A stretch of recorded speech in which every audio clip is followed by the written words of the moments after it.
Why was she there so early, before the range even opened, lying prone behind a rifle almost as long as she was tall? The chief asked himself that question as he stepped out from the shadows of the command shack, coffee cooling in his hand. It wasn't unusual to find shooters practicing at dawn, but this was different. Something about the way she moved, deliberate, precise, almost rehearsed, pulled his attention like a magnet. The Barrett .50 was a beast, unforgiving and unrelenting. Most shooters flinched after 2 or 3 shots, bruised shoulders betraying their inexperience. But the small figure at the far berm absorbed the recoil with the calm stillness of stone. She breathed. She exhaled. She pressed the trigger. And each time the rifle roared, the steel plate more than a mile downrange responded with a clear, echoing ring. Chief Petty Officer Marcus Rodriguez lifted his binoculars, narrowing his gaze. 23 years in the teams had taught him to look for the small things, a tell, a flaw, a strength hidden beneath posture or gesture. But here, all he found was perfection. She wasn't fighting the weapon. She was in rhythm with it, as though she had been born with recoil in her bones. He scanned the range log in his memory. No scheduled shooters, no training exercise. No name came to mind that matched the dark-haired woman lying flat against the shooting mat. He lowered the glasses, sipped his coffee, and frowned. By the time the staff sergeant walked up beside him, Rodriguez already knew this wasn't casual practice. "You see her too, Chief." Kelly's tone held something between awe and disbelief. "She's been out here since 0500, same spot, same rifle, and I'll be damned if she's missed once." Rodriguez didn't answer right away. He lifted the binoculars again and focused downrange. Dead center, again. The shots didn't wander, not even a few inches. At that distance, even world-class snipers dealt in probabilities, not guarantees. Yet here she was, turning the improbable into the routine. Finally he asked, "You know who she is?" Kelly shook his head. "Never seen her before, and I've been running this range 8 years. The chief exhaled slowly.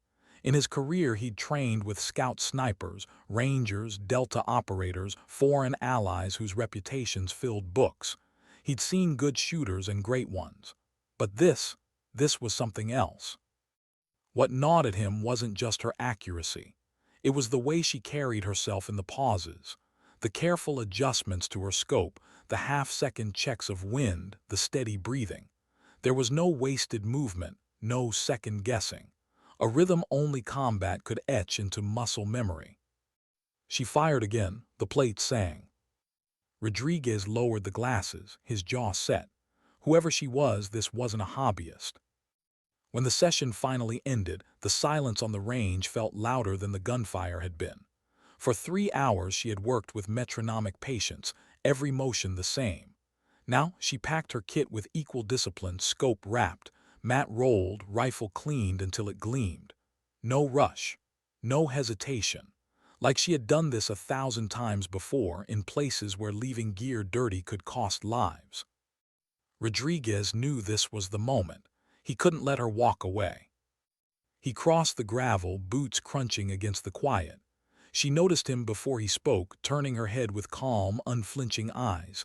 Not defensive, not startled, just aware. "Excuse me, miss," he said, keeping his voice professional, respectful. She nodded once. "Chief."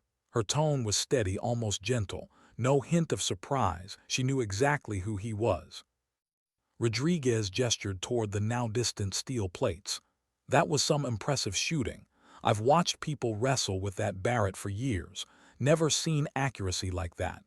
Where'd you learn?" The faintest smile ghosted across her face. "My father started me young, 12 maybe, but most of it came later, overseas." The word landed heavy between them. Overseas. Rodriguez's instincts sharpened. That tone, that careful choice of words. He'd heard it before, in the voices of veterans who'd seen enough combat to know stories weren't for casual telling. "Military?" he asked. "Contract work, simple, no embellishment." The chief studied her expression, searching for bravado or evasion. Found none, just quiet honesty. Afghanistan, Iraq, 7 years, security operations. Mostly Overwatch, she added, her gaze steady, her voice unshaken. Rodriguez almost stopped walking. Overwatch. Few words carried more weight in his world. Eyes in the shadows, rifle trained, lives balanced on every pull of the trigger. He knew the toll. Hours of stillness. Minutes of terror. Seconds where hesitation meant death. How many deployments? His voice was low now, more reverent than curious. 11. Rodriguez blinked. 11 in 7 years. That wasn't survival. That was endurance beyond reason.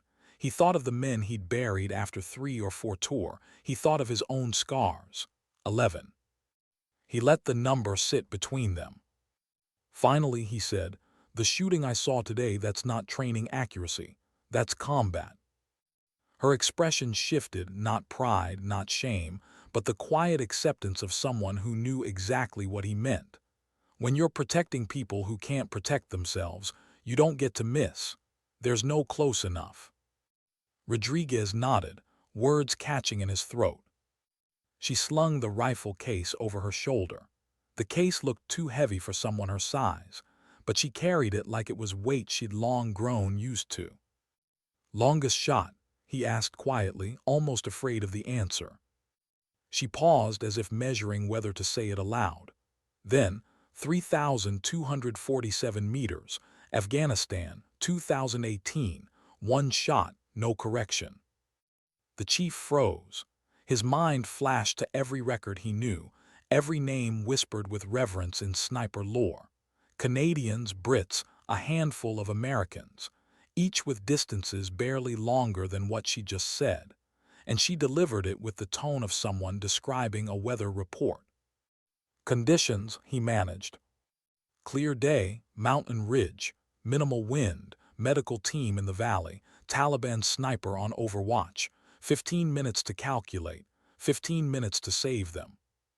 Her eyes didn't flinch, but there was something buried deeper, a memory she wasn't going to share.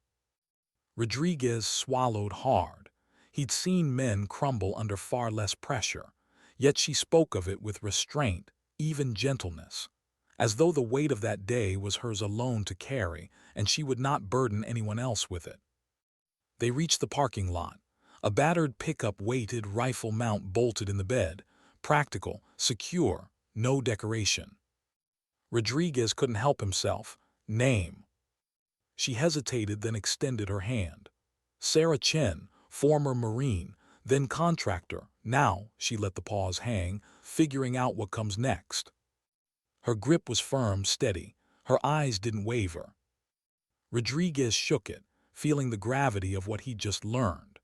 This woman, this quiet, small figure with impossible skill, carried a story that could rewrite the way he thought about combat, about sacrifice, about resilience.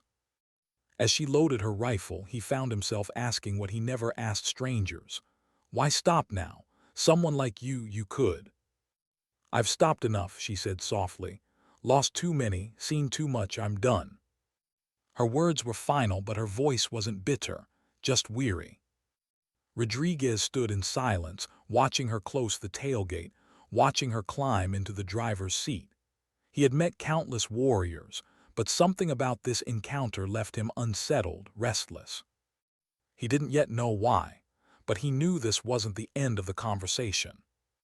As the truck pulled away, the chief whispered to no one in particular. 3,247 meters. The number hung in the air, impossible and undeniable. What haunted him wasn't the distance.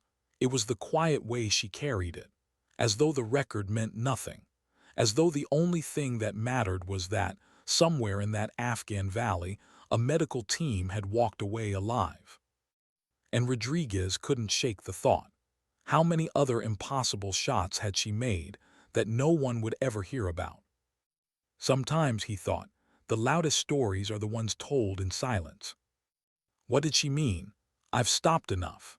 The words followed Rodriguez long after her pickup had disappeared down the base road. He'd heard combat veterans wrestle with transition before, but something in her tone held more than fatigue. It carried finality, like a door quietly shutting. And yet, why had she come to this range? Why wake at dawn, fire hundreds of rounds, and walk away without a word? That wasn't someone leaving it all behind. That was someone still tethered, still fighting something. The chief lay awake that night, replaying the image of her behind the Barrett. Small frame, steady breath, steel resolve, the echo of the shot lingering longer than the report itself. He tried to push it aside, but curiosity gnawed at him. More than curiosity, respect. He'd trained men who bragged about shots half that distance. She, spoken of 3,247 meters like it was a burden, not a trophy. By the next week, when he saw her truck again, he wasn't surprised. She was there prone, mat laid out on the gravel, alone, firing with the same measured rhythm. The Barrett cracked across the morning air, and again the steel sang in perfect time. He waited until she finished, until the rifle was broken down and the case sealed. This time she didn't look startled when he approached. She was expecting him. "You're not done," he said quietly. Her lips curved into the smallest of smiles. "I didn't say I stopped shooting. I said I stopped deploying." Rodriguez folded his arms. "You left something out last time." "Everyone leaves something out," she replied. "Not defensive, just true." He nodded slowly. He knew she wouldn't spill her story all at once. Warriors like her never did. They guarded truth the way they guarded lives, carefully, choosing only what needed to be revealed. Still, the chief asked, "Why contracting? Why keep going after the core?" She packed her mat, her voice steady, but the words carried weight. "When I got out, I thought I could handle civilian life. I couldn't. The quiet was louder than the gunfire. A friend connected me to a contracting outfit. They needed a sniper. I said yes before I even knew why." Her eyes softened, but not with nostalgia, more like regret. "First job was a construction site outside Fallujah. Third day, we took fire from 800 meters. I made the shot, saved the team. Word got around. After that, it never stopped." Rodriguez didn't interrupt. He let the silence stretch. "Each mission pushed the line further," she continued. "Longer shots, harder conditions. No backup, no margin. You either adapted or people died." She closed the case with a click, looking at him finally. "You know that feeling, Chief, when the world narrows to one trigger pull." He did too well. Rodriguez cleared his throat. "But 11 deployments, that's more than most career snipers ever see." She shrugged lightly, as if the weight of 7 years didn't still press her shoulders. "Demand was constant, Overwatch was scarce, and I didn't know how to stop." There it was, the truth beneath the quiet. She hadn't been chasing glory, she'd been running from silence. "What about that shot?" Rodriguez asked softly. "The one you told me about, the medical team in the valley." Her expression shifted, gaze fixed on the horizon. That day, it wasn't about the range, it was about the kids. They were treating children, little ones barely walking, and I knew someone out there wanted them dead. I had minutes to find him, seconds to decide. I don't remember pulling the trigger. I just remember praying I'd bought them enough time. Rodriguez's chest tightened. He'd been on battlefields where civilians paid the price of politics, but hearing it from her, steady, factual, almost detached, it hurt more. "You ever think about what came after?" he asked carefully. She blinked once, a shadow crossing her features. "Every night, you don't take a shot like that and walk away untouched. Doesn't matter who it saves." For the first time, her voice trembled, just slightly, enough for him to hear the fracture beneath her composure. Rodriguez wanted to offer comfort, but he knew better. Words wouldn't fix years of wait, so he said the only thing that mattered. "You're not alone in it." For a long moment, Sarah said nothing. Then she shouldered her rifle and gave him a look almost like gratitude. Almost. As she walked away, Rodriguez realized something. This wasn't just about an extraordinary sniper with impossible skill. It was about someone carrying battles long after the war had ended. Someone who needed more than silence to survive. And the chief, against all his instincts, knew he wasn't going to let her slip away. He didn't know what would come next, training perhaps, sharing her methods, maybe giving her a place to belong again. But one thing was clear, Sarah Chen's story was far from over. What haunted Rodriguez most wasn't her record shot or her combat tour. It was the quiet dignity in the way she carried them, like scars she refused to show but could never erase. He thought about his own scars, the ones he hid under humor and command presence. He thought about the young men he'd trained who never came home, and for the first time in years, he felt the weight of his own silence. Sometimes the strongest soldiers weren't the loudest. Sometimes they were the ones who carried everything in stillness and kept firing, even when no one was watching. That morning, as the sun climbed higher over Camp Pendleton, Rodriguez made a decision. He wasn't going to let Sarah Chen disappear into the shadows of her own story. Because some stories needed to be told, not for recognition, not for records, but because they carried lessons others might never survive without. And deep down he knew, the hardest battles were never fought on the range or even the battlefield.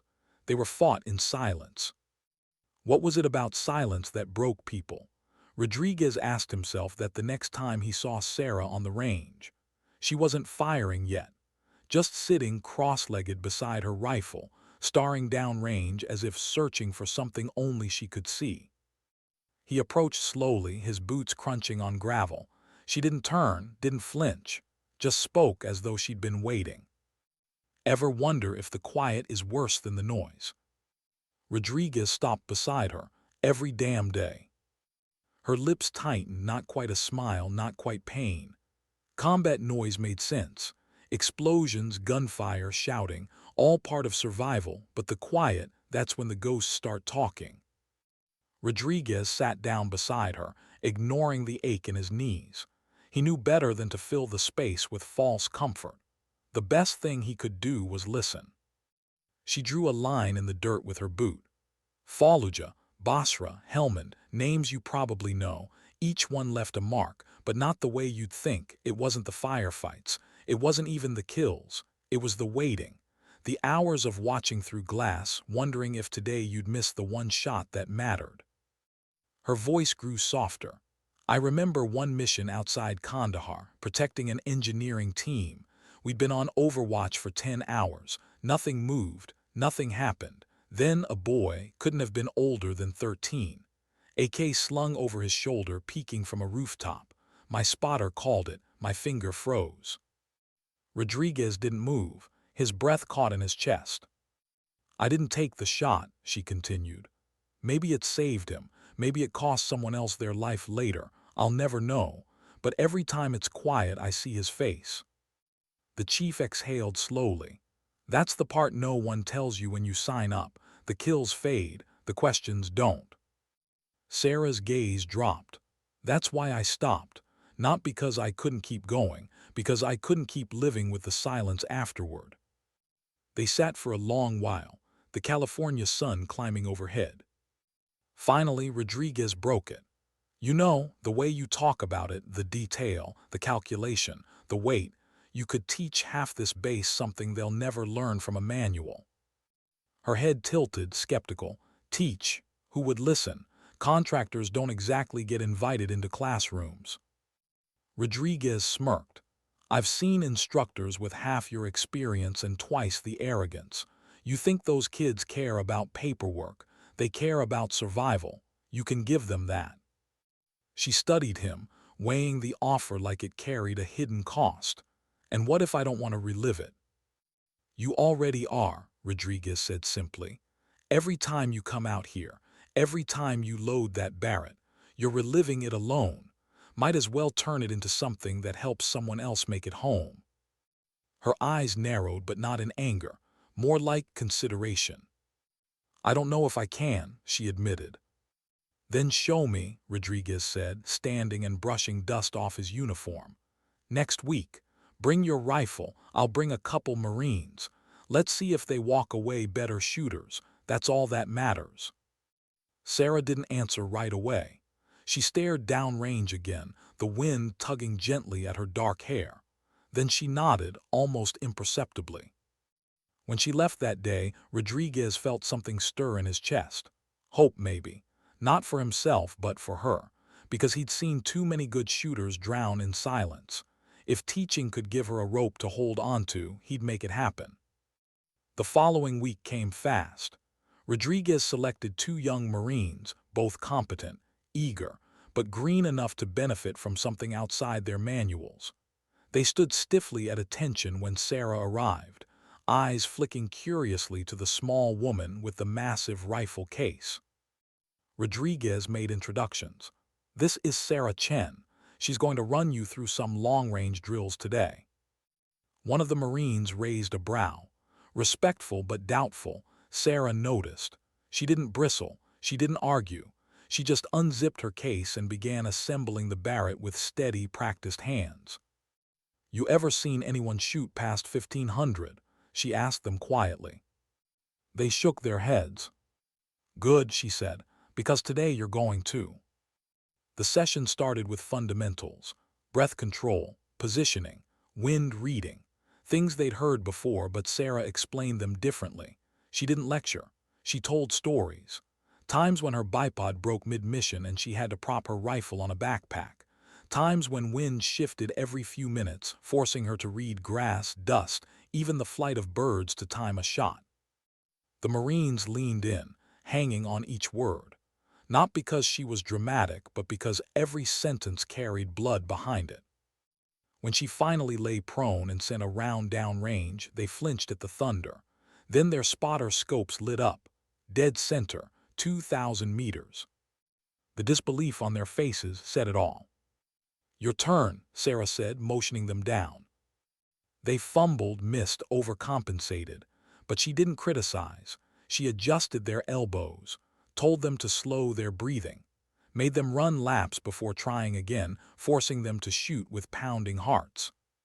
By the end of the session, they were hitting more than they missed, and more importantly, they were thinking differently. Not like shooters on a clean range, but like survivors in chaos. Rodriguez watched from behind, arms crossed, pride tugging at him. Not just in the Marines in her. She was a natural, not because she wanted to teach, but because she couldn't stop herself from passing on what she knew. As the session wrapped, one Marine muttered under his breath, almost in awe, "She's the real deal." Sarah overheard. She didn't smile, didn't gloat. She just started cleaning her rifle, quiet as always. Rodriguez approached as the young Marines packed up. "You see it now?" he asked her. Her eyes met his. For the first time he saw a spark where weariness had been. Maybe.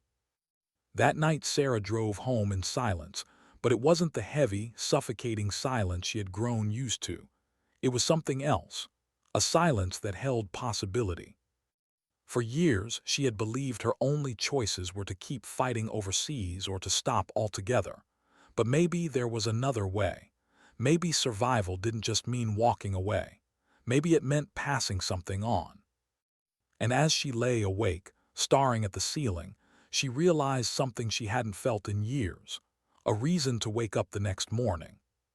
She didn't know it yet, but the quiet that once haunted her might finally become the place where she found peace. A couple Marines. Let's see if they walk away better shooters. That's all that matters. Sarah didn't answer, not right away. She looked downrange, the horizon shimmering in the heat as though her past lived somewhere out there in the blur. Then she gave the faintest nod, just enough for him to know she agreed.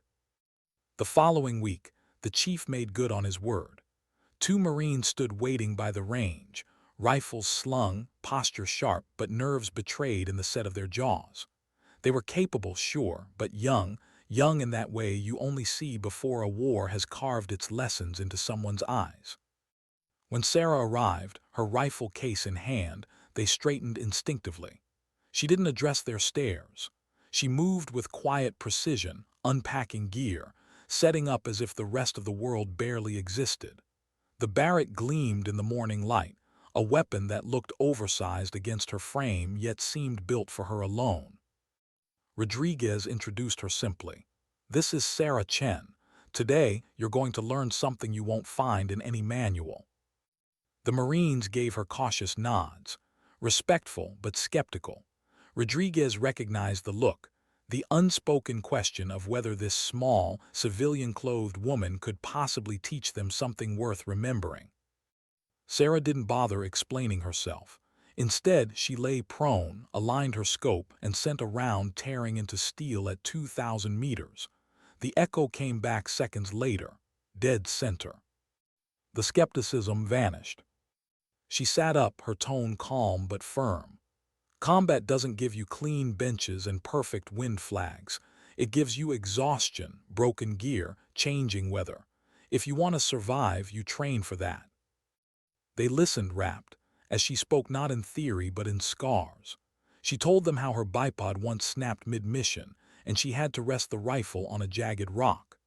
How desert winds shifted so suddenly, she learned to read dust clouds and the flight of birds to time her trigger squeeze. How she once fired with her pulse racing after sprinting uphill under fire and missed nothing. Then she made them run, laps around the range, push-ups until their arms trembled, straight into the prone position, lungs burning, hands shaking. "Now shoot," she ordered. At first they fumbled, breath too fast, muscles unsteady. Their shots wandered, clanging wide. Sarah didn't criticize. She corrected. A shoulder nudged lower, a cheek pressed firmer to the stock, a whisper to slow the trigger finger until it moved like breath instead of panic. And slowly their shots began to land. Not perfect, not polished, but real. Shots made with chaos still in their veins. Rodriguez watched it unfold, arms crossed. The young men didn't realize it, but he did. This was no classroom exercise. This was survival training, passed down from someone who'd lived it. When the final round rang true, one Marine exhaled hard, shaking his head in disbelief. "That's different," he muttered. Sarah only began cleaning her rifle. "Different is the point," she said quietly. Afterward, when the Marines had gone, Rodriguez approached. "You see what I see now." She gave him a long look as if measuring his intent. They listened. "They learned," Rodriguez corrected, "because you gave them something real." For a moment something flickered in her eyes. Not pride, not relief, but the fragile glimmer of purpose. That night Sarah drove home in silence, but it wasn't the suffocating silence of ghosts. It was lighter, edged with something new, possibility.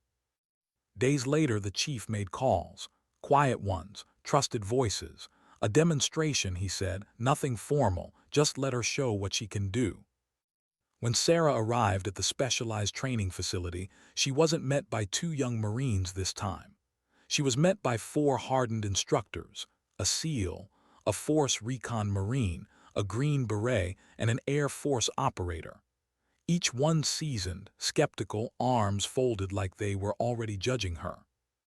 Rodriguez leaned in as they walked toward the firing line. "These guys don't impress easy, but if you can reach them, Sarah, everything changes." She adjusted her rifle case on her shoulder, her face unreadable. "Good," she said softly. "Skeptics pay closer attention." The wind picked up, whistling across the range as the instructors settled in to watch. Sarah knelt, unzipping the Barrett with the same steady hand she had used in silence 100 times before. This was no longer about her. It was about proving that what she carried, all the scars, the silence, the impossible shots, could save others if only she let it. And somewhere inside her, for the first time in years, she almost hoped it would. The first shot cracked across the range like thunder, echoing into silence. At 800 meters, the target rang. Sarah didn't even glance at the instructors.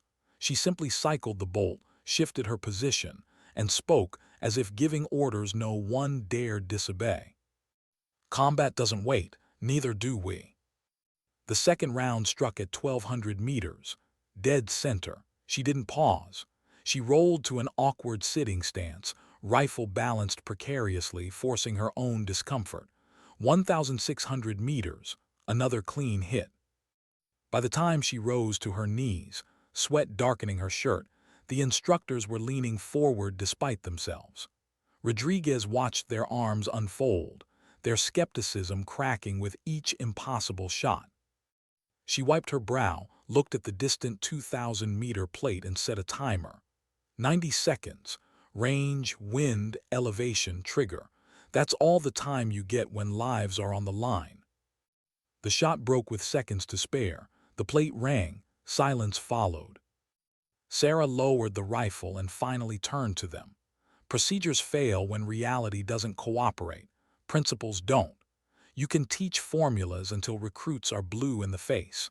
But when wind shifts mid-shot, when gear breaks, when fear hits harder than recoil, they need more than numbers. They need adaptability. Master Chief Thompson, SEAL Team 2, stepped forward, voice rough but respectful. "Show us." And so she did. For the next hour, Sarah walked them through every hard lesson carved into her bones, shooting after exhaustion, engaging with simulated malfunctions, improvising when bipods collapsed, when optics shattered, when nothing went according to plan. At first, the instructors pressed her. Technical questions, challenges, subtle doubt woven into their words. But the longer she spoke, the quieter they grew. Not because she silenced them, but because they recognized truth when they heard it. Truth earned not in classrooms, but in deserts and mountains where silence came only after blood. Rodriguez stood to the side, arms folded, watching. He saw the shift in their faces, skepticism melting into respect. He'd known it would happen. He just hadn't expected it to happen so fast.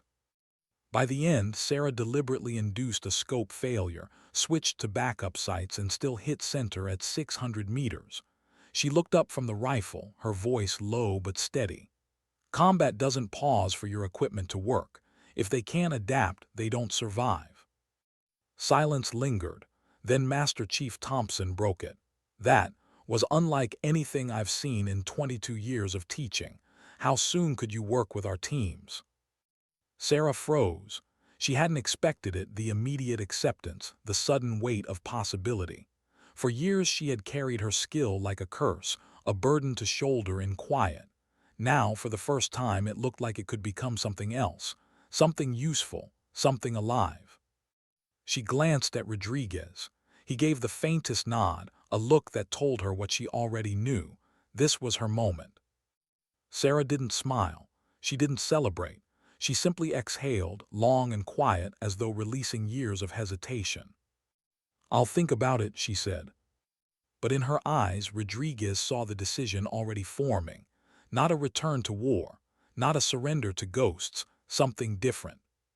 Something like purpose. That night Sarah drove home with the windows down, the California night air rushing past her face. She thought of the instructors' silence, the respect in their eyes, the way they'd leaned forward as though drinking in every word. For the first time in years, the silence inside her truck didn't feel like punishment. It felt like possibility. Still, she asked herself one question as the highway lights blurred past. Could teaching others ever silence the ghosts that haunted her? Or would it only invite them closer? The answer, she knew, would come soon, and it wouldn't come quietly. 3 months later, the classroom was full. 30 men sat shoulder to shoulder, uniforms sharp, eyes sharper. They weren't recruits.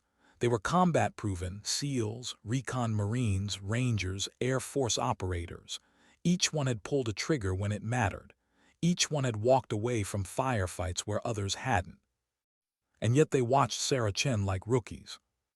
She stood at the front of the room, no rank on her chest, no ribbons, no insignia. Just plain clothes, a steady stance, and a voice that carried quiet authority. "Range accuracy and combat accuracy are not the same thing," she said. "Range accuracy is about eliminating variables. Combat accuracy is about surviving variables."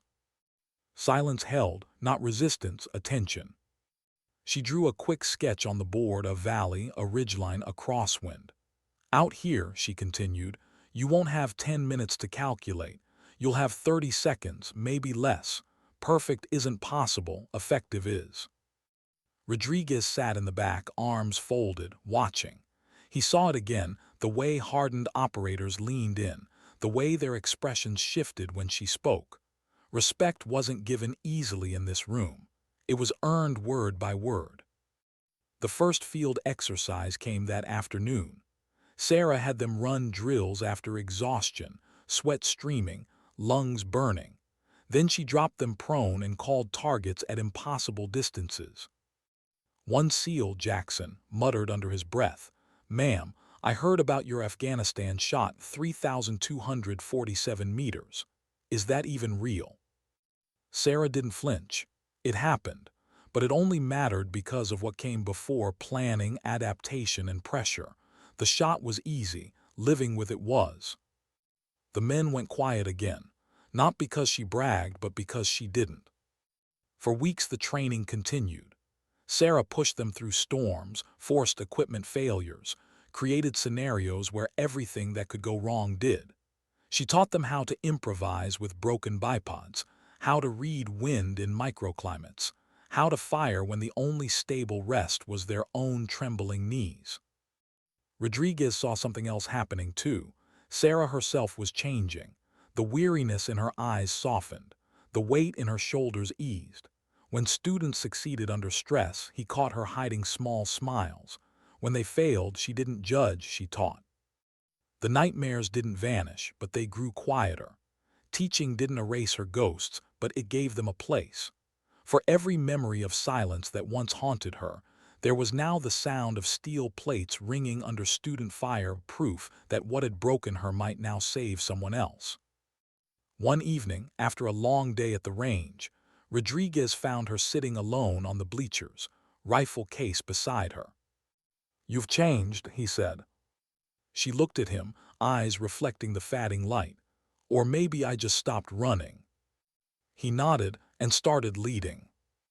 Sarah didn't answer, but the faintest smile crossed her face. In the distance, the last shot of the day echoed off the valley walls, sharp, final, then gone. For once, the silence that followed didn't hurt. It felt like home. The offer came late in the evening, long after the last student had packed his gear and the range had gone quiet. Captain Williams, Army Special Forces, found her alone under the dim light of the instructor's hut, her rifle stripped down on the table in front of her. "Sarah," he began, clearing his throat like a man about to cross a line. "Command wants to formalize what you've started here. They want you to lead a new advanced marksmanship program. Full-time. Your curriculum, your rules." She froze, cleaning rod in hand. For a moment she didn't move, as though the words had locked her in place. Then she set the rod down and leaned back in her chair, studying him with guarded eyes. "You're serious?" "As a heart attack." He smiled, but there was weight behind it. "They've seen enough. You've changed how these guys think, how they shoot, frankly, how they survive. They want you to do it on a bigger scale." Sarah stared at the rifle pieces on the table. The offer pressed against old wounds she thought she'd sealed. Full-time meant permanence. It meant no more drifting, no more hiding behind casual instruction. It meant opening herself completely to a world she'd tried to leave behind. "I don't know if I'm ready for that," she admitted softly. Williams leaned forward. "What would it take to make you ready?" She shook her head. "Flexibility, freedom to adapt. No rigid manuals, no politics strangling what actually works. If I did this, it couldn't be just another check-the-box course." "You'd have full control," Williams said firmly. "The only requirement is results, and if your record is any proof, results won't be the problem." Silence filled the small hut. Outside, the crickets carried on, the night heavy with unseen life. Sarah exhaled, rubbing her temples. The ghosts she'd carried for years pressed in closer, whispering their reminders of the boy on the rooftop, of the children in the valley, of the silence after impossible shots. Did she really want to tie herself forever to the very skill that haunted her? But then another memory rose. Jackson, the SEAL who had doubted her, hitting his target with a grin of disbelief. The young Marines who left the range taller than they'd arrived. The instructors who once folded their arms in doubt, now nodding with respect. She had seen change, real change. Maybe this wasn't about her anymore. Maybe it was about them. That night she called Rodriguez. His voice answered on the second ring, low and steady. "Marcus, they want me to lead a program, permanent." He didn't hesitate, and "I don't know if I can carry that weight again." "Sarah," he said gently, "you've been carrying it all along. Alone. This way you put it to use, you give it away. You let it save lives instead of breaking you." His words hung in the air, heavy but true. She closed her eyes, feeling the years pressing against her, then slowly lifting. Maybe he was right. Maybe teaching wasn't reliving. Maybe it was redeeming. When she opened her eyes, the decision was there. Not loud, not triumphant, just steady like her breathing before a shot. "I'll do it," she whispered. On the other end of the line, Rodriguez's silence said more than words. The next morning, Sarah stood before an empty classroom. The sun filtered through the windows, painting the desks in gold. For the first time in years, the silence around her didn't carry ghosts. It carried possibility. And she knew this was the beginning of something greater than any record shot. This was her second chance. Graduation day. The room was alive with quiet pride, 32 soldiers standing tall, uniforms pressed, rifles slung with reverence. They were not the same men who had arrived weeks earlier, stiff with skepticism and heavy with routine. These were operators who had been broken down, rebuilt, and tested under conditions few would ever see outside combat. And Sarah Chen stood before them, hands clasped loosely, gaze steady. She didn't pace. She didn't raise her voice. She simply looked at each of them, one by one, as though memorizing their faces. "You came here to be better shooters," she began softly. "But that's not what you're leaving as. You're leaving as better survivors. And that is what will matter when the noise starts, when the chaos comes, when the silence after a shot feels heavier than the shot itself." They listened motionless, not because they were told to, but because they wanted to. "You'll forget some of the drills," she continued. "You'll forget some of my words, but remember this, you don't need perfect conditions to succeed. You need adaptability. You need the discipline to breathe when your chest wants to burst, the courage to trust your instincts when the numbers don't line up. And you need the humility to remember that every trigger pull carries more than a bullet. It carries lives." Her voice tightened just slightly, but she didn't falter. "Some of you will go back to places I'll never see again. You'll carry rifles into valleys and rooftops, into storms and silence. And when you do, you'll hear echoes of this range. You'll remember the weight of your failures here and the victories you clawed out of fatigue and fear. Carry those with you. They will save someone, maybe even you." The room remained still. 32 men, carved by training and hardened by combat, stood with a respect that no rank could command. Rodriguez stepped up beside her then, his face unreadable but his eyes full. He didn't need to speak. His presence said it all: pride, gratitude, recognition. The certificates were handed out, one by one. Each student received theirs with solemnity, shaking Sarah's hand in silence. Some met her eyes briefly. A few held on just a moment longer, as though silently saying thank you not for the training, but for the truth she had given them. When the last certificate was passed, the room erupted in applause, not the loud, raucous kind of celebration, but a deep, sustained respect that filled the air with something heavier than sound. Sarah felt it settle into her chest. For years she had carried the silence of ghosts. Now, for the first time, silence carried her. Later, as the sun set over Fort Bragg, she stood on the observation deck overlooking the range. Rodriguez joined her, hands tucked into his pockets, watching the last of the students disappear into the distance. "Any regrets?" he asked. Sarah's eyes stayed on the horizon where the sky burned with fading light. "No, not anymore." He nodded. "You found it." She breathed in, let it out slow. "Not found, built, shot by shot, student by student. That's what purpose is, isn't it? Not something waiting out there, but something you create from what you've carried. Rodriguez turned, studying her face. She looked lighter now, though the scars were still there, etched beneath the calm. Scars that no longer defined her but informed her. As the last light faded, Sarah whispered almost to herself, "Sometimes dignity doesn't speak, it simply acts." The words hung in the air, soft and steady, like the echo of a final shot that would never fade. And for the first time in years, the silence felt whole.